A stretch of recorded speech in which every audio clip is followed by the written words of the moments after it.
I remember when I was 6 years old, we were still living in Cuba, and our apartment had a balcony. So I was drawing outside on the balcony. I looked out and I saw this car and I thought, I'm gonna draw that car from this point of view. So I did it. And my father's like, oh my God, this is great. And then my mom goes like, no, that's not how you draw a car.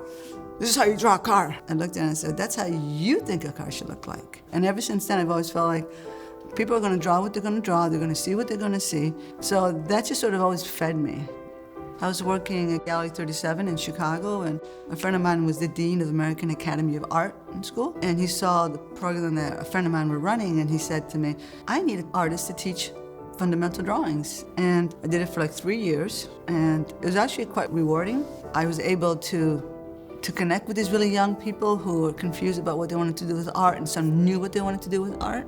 Somebody had recommended to me to come here, and they said, you should look at this place here, you might really like it. So I did. I remember when I walked into the building, it felt like there's a magic in this building. This is something really special here. This is a place where they allow artists to be artists, and they can participate in this process. And I thought that was pretty incredible. But when children really immerse themselves in art, they find a place that they can come up with anything. It's just like anything's possible, and they can enter flow. Once you experience that flow, you're going to want to experience the rest of your life. That's why I like work with the little ones, because I like for them to experience flow as much as possible. So as they get older, they'll say, I want that feeling again. And they can do it with their job. The process of art is so open and so extensive that if you teach a kid art, you're basically teaching them to think. You're teaching them to be a critical thinker without being judgmental. And to be kind, by the way.